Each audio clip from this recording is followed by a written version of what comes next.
Bismillahirrahmanirrahim. Good afternoon. Assalamu alaikum. You're watching Sports Extra. I'm your host Ahmed Dawaz with the latest roundup of sports today. We've got an in-depth discussion on the Commonwealth Games, which will be the start of the show today.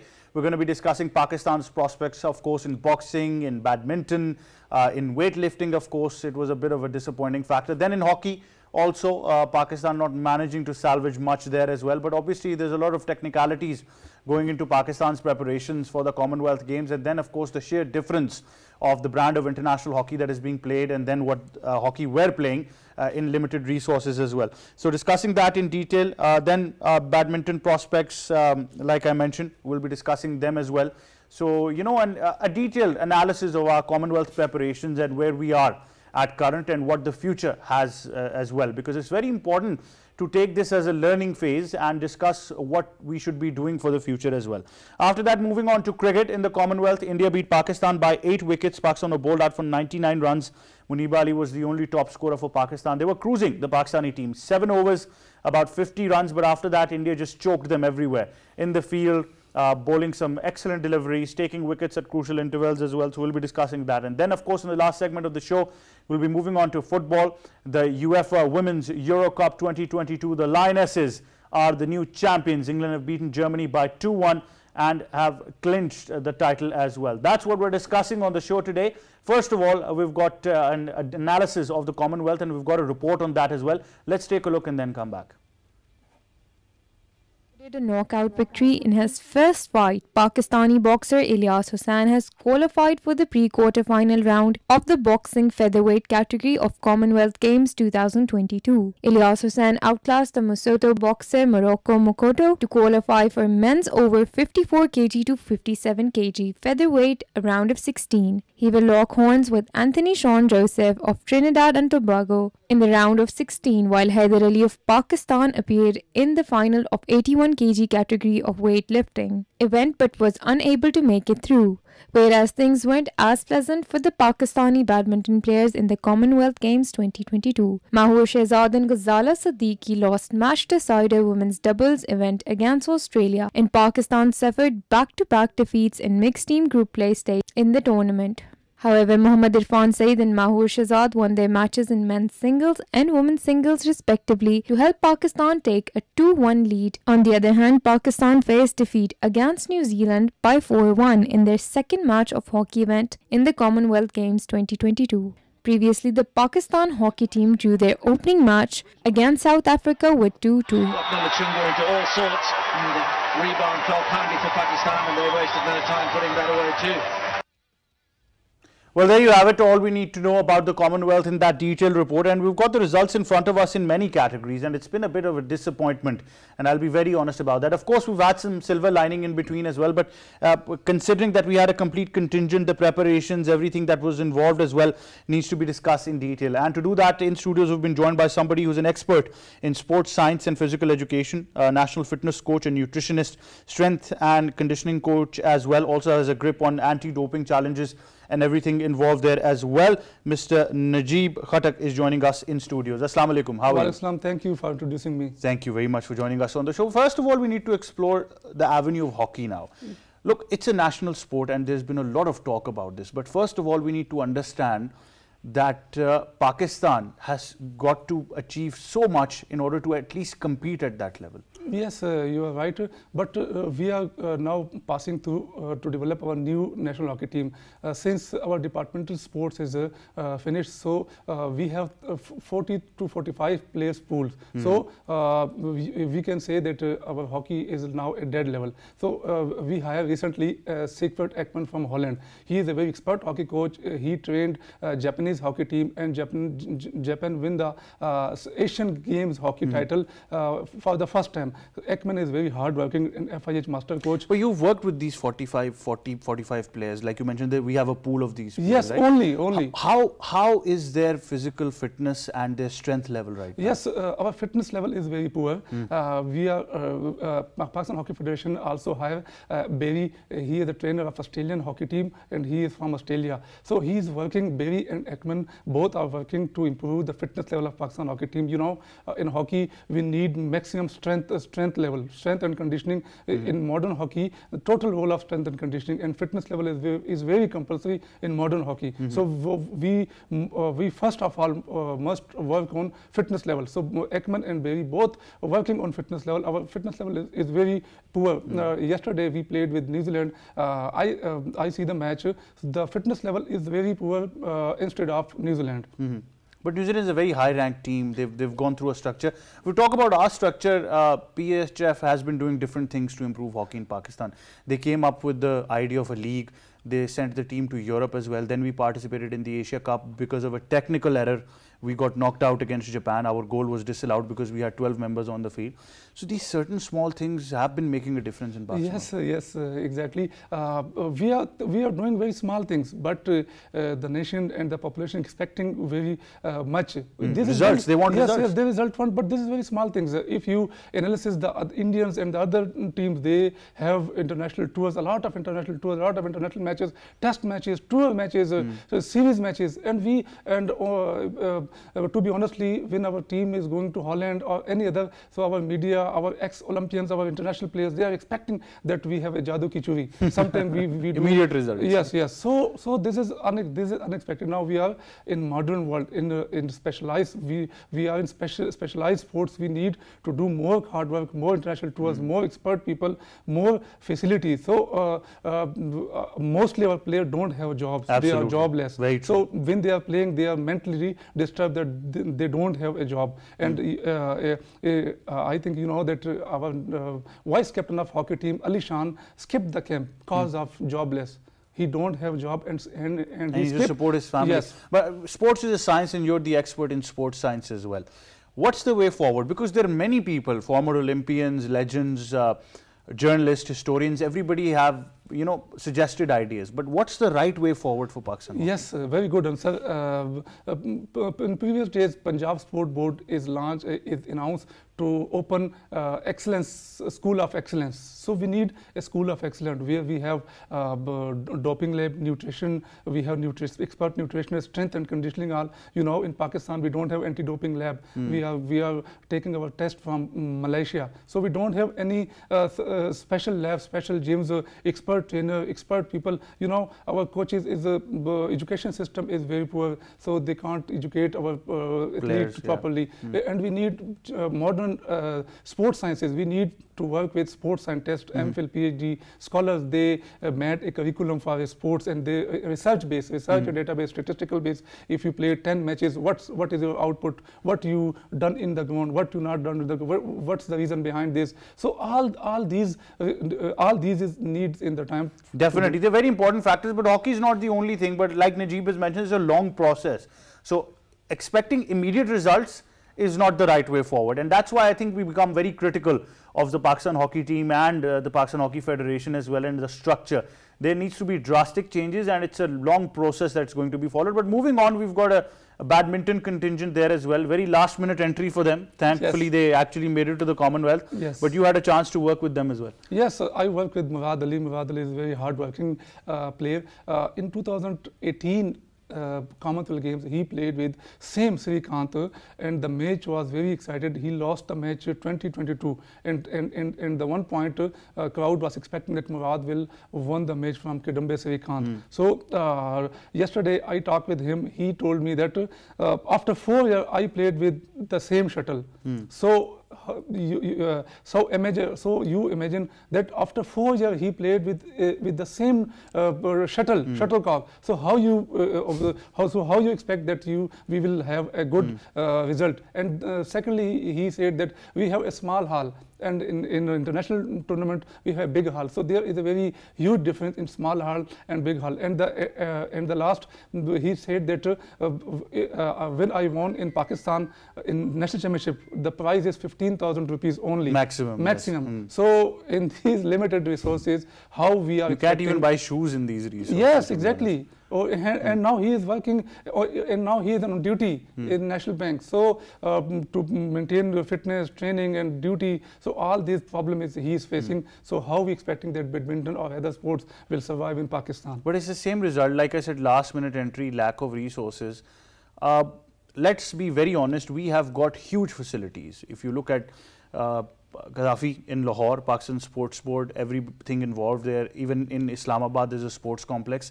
The infrastructure is there, but unfortunately, it's not in the right direction. Yes, this is a very good question. Yes, in badminton, they have some problems with Pakistan Sport Board. Sport Board said that do your election. So there are some political issue. But you know, the Badminton Federation president is Wajid Ali. He is a former national champion. If you are national champion and then you could not do something for badminton, this is very disappointed. He did not do a proper trial-based camp. But Najib, I always say that a good player does not always make a good administrator. Yes, it's not possible. It's not possible. I agree with you. We have developed a culture that, okay, if a person is a national champion, make him the director of sports immediately. But you know, basics thing, they do some basics thing like camps, like you have sponsors, you do a good event in DH Lahore, DH sponsors you. And last month, you did a event in Bahawalpur, Army sponsored the event. Yes, so you have sponsors. You yes, can't you say have you don't have sponsors. If you do, you do a lot of things. But I don't know why he did not want to do some better things for a team. And you know, the smallest, you know, 2 male and 2 female badminton team. Yes. And the Sri Lankan team is very, you can say, large number of athletes in this. But we have only 2 male and 2 female. So this is also very that shows our prospect as well. But yes. Najib, thank you very much for being on the show. A lot of insight from you as well. We do sincerely hope that things get better. People like Najib, who are the experts when it comes to these factors which are very important, be it fitness, be it nutrition, be it anything at all, is very, very important that we see these things developing. Now, moving on, of course, we've got to discuss cricket as well. And we've got a report on that. Let's take a look at what the prospects were for cricket. It was Pakistan-India, and then we'll come back. Women suffered their second consecutive loss at the Commonwealth Games as their arch rivals India put up a ruthless performance to win their much-anticipated clash by 8 wickets. Skipper Bisma Maru's decision to bat first backfired as Indian bowlers put the choke on the Pakistan batters to bowl them out for a meagre 99 after a rain delay reduced the match to 18 overs per innings. Indian spinners Sneh Rana and Radha Yadav stood out with 2 wickets each. The chase was clinical too, with Smriti Mandhana flaunting her range of strokes on way to a fine unbeaten half-century. Pakistan have lost 2 out of 2 games against Scotland first and now India. Pakistan need a victory over Australia and plenty of help in the tiebreaker scenarios to keep their slim hopes of advancing alive. Well, there you have it, all you need to know about what happened in that Pakistan-India game. A great crowd, great action, and I think we need to be very technical here as well at the same time. I really must appreciate, and I think all of us should appreciate, the culture of women's cricket in the Indian cricket team. Absolutely phenomenal. There are players, everybody involved. I was gauging the body language of the batters, the bowlers, the way they were fielding, the energy, that confidence that you've seen in the men's side of the Indian cricket team was now also on display on the women's side as well. So of course we need to explore a lot of things, and you know, in studios we've been joined by a gentleman. We will be talking about this and also a lot of historical aspects as well. And I always say that, you know, when you need to go through anything, you either go to a dictionary or go on Google. So if we need any help regarding cricket or its bylaws, we always go to Sir, and we try to explore his avenues because we call him our encyclopedia of cricket. But it's been a while, but he's joining us again. Of course, former Test cricketer, ICC match referee as well, part of the PCB management in various roles, and like I always say, a very avid golfer as well at the same time. Colonel Noshad Ali. Assalamu alaikum, sir. How are you, sir? Fine, thank you. Sir, long time, but great to have you back. Well, first of all, I think viewers would want to know about the Commonwealth Games and how cricket becomes special there as well. Well, Ahmed, if you go back a little bit about 1998, that was the first time that the cricket was introduced into the Commonwealth Games. And the tournament was held September in Malaysia. Pakistan also participated in that. And that was Malaysian, they organized could about 6 or 7 venues within that one city. And we had a lot of practice. The Indians were also there, the Pakistanis were there, Australia, New Zealand, all countries were there, 19 participants were there and all. So I think that was the first time that was a men's match. It was a 50-over game match, and from the Pakistan's point of view, we had Arshad Khan, you remember at Lankia. Yes, sir. He was the captain, I was the manager with the Pakistan team, and Mohsin Hassan Khan, he was the coach of the team. And a surprise inclusion was that of Shoaib Akhtar. I mean, he was also part of the team. And if you look at that time, the Indians team, they had Sachin Tendulkar, Ajay Jadeja, and so many prominent cricketers. And the first game was played between India and Pakistan. As it is always played like that. Well, we lost, but we had a very good match. And they were really scared of Shoaib Akhtar. I mean, when he was, Sachin Tendulkar was facing Shoaib Akhtar, there was a huge crowd watching it, and they're enjoying it. I mean, they're making a lot of noise as well. So Pakistan lost, but that was the first time the cricket was introduced. That was men's 50-over game. It was a real success. I still remember South African. They won the championship, number 2 with the Australians, and then the New Zealanders. Indians, they played well, but they lost in the semi-finals. It was a sort of tournament where knockout and league basis both were introduced. Very, very detailed. I think a very special history up there as well if you look at the prospects, and then ever since the evolution of the games themselves. Now, sir, coming back to the game yesterday, Pakistan-India is always a thriller, be it men's, women's or any format, and we had a great decent crowd in England. Obviously in Edgbaston was supposed to have a good crowd. But before we move on to what Pakistan did, I think we must appreciate the Indians, sir. Well, I think Indians is a well-organized women's team. They've been playing for a long, long time. I mean, they have Indian women's tournament within their own country. They go abroad so many times. And then, of course, they have a lot of money in the women's cricket in India as well. So, yes, they are fit. They are a good team. You have seen, as you said, look at their body language. It speaks itself.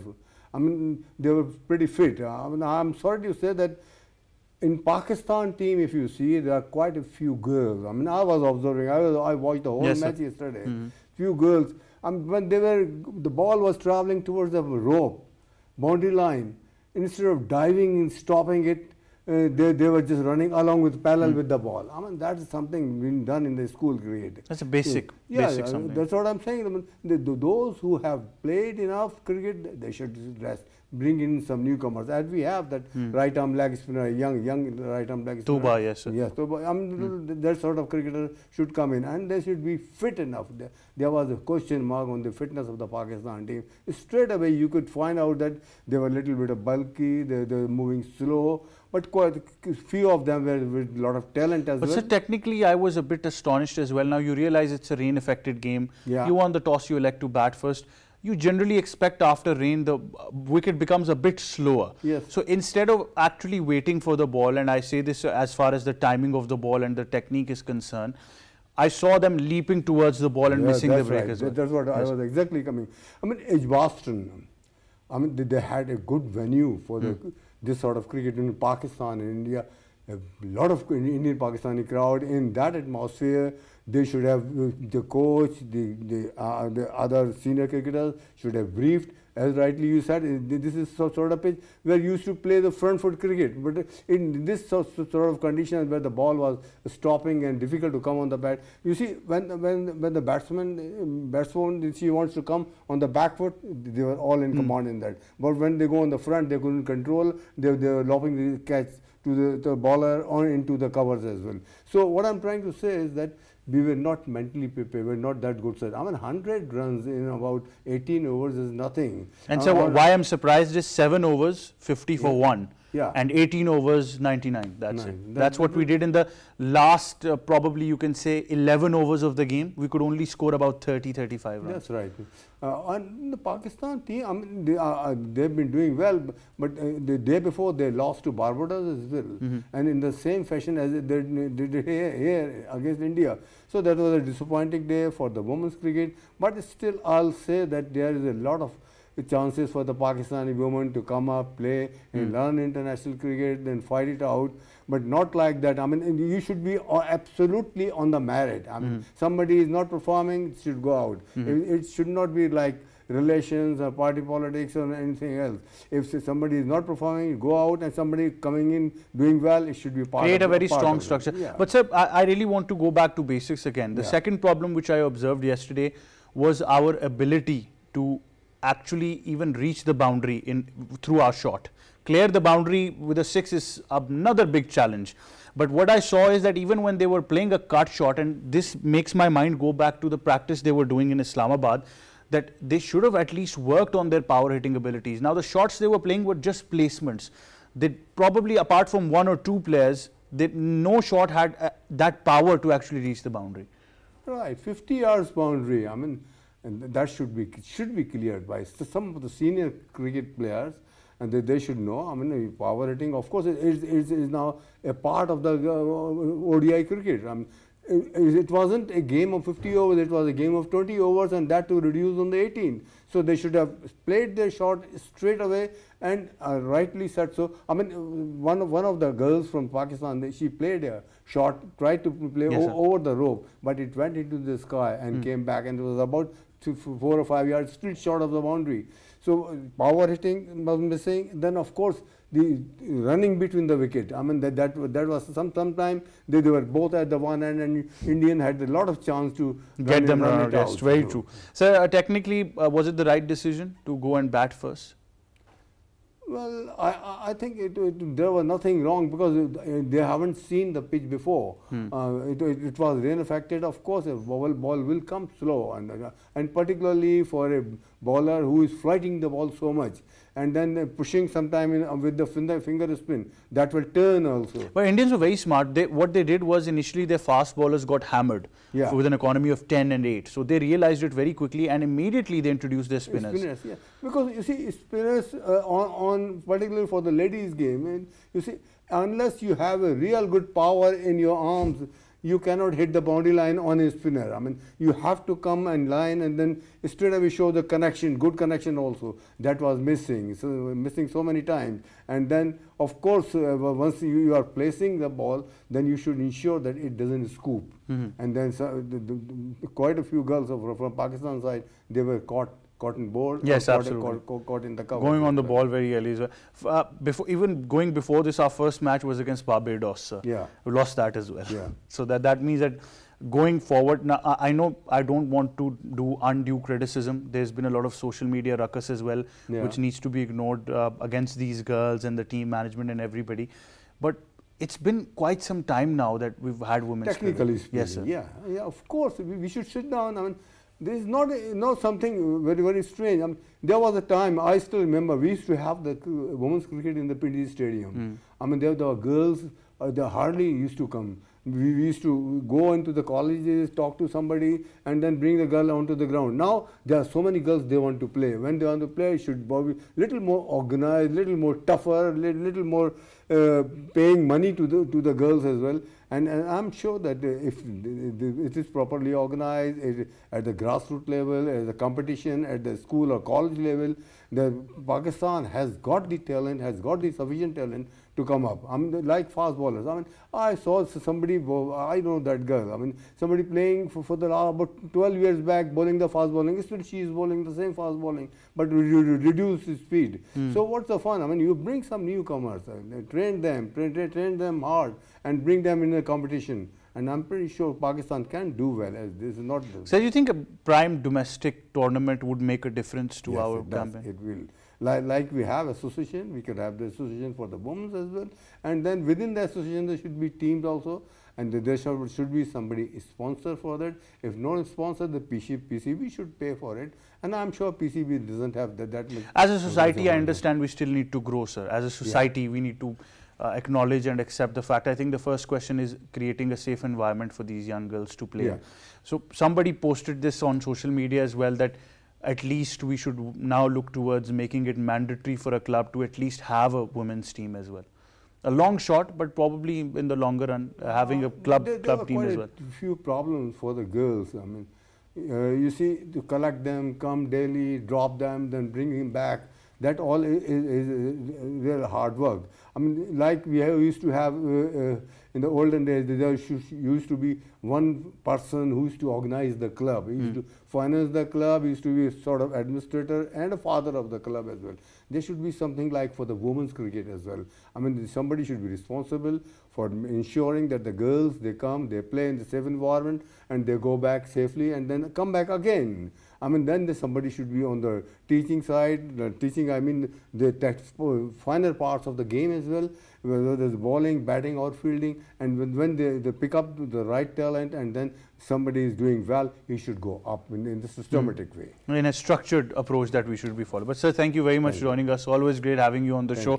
But as Sir Naushad has mentioned as well, very important to at least explore that structure and go forward as well, in order to move on to the prospect that we can actually explore the avenue. We've got the pool of players now, the talent is coming, all we need to do is polish as well. And I think an example can be taken of Smriti Mandhana, who's made her way and has performed brilliantly for India, and will do that as well. But now we'll go towards a short break. When we come back, we'll be discussing football. Stay tuned.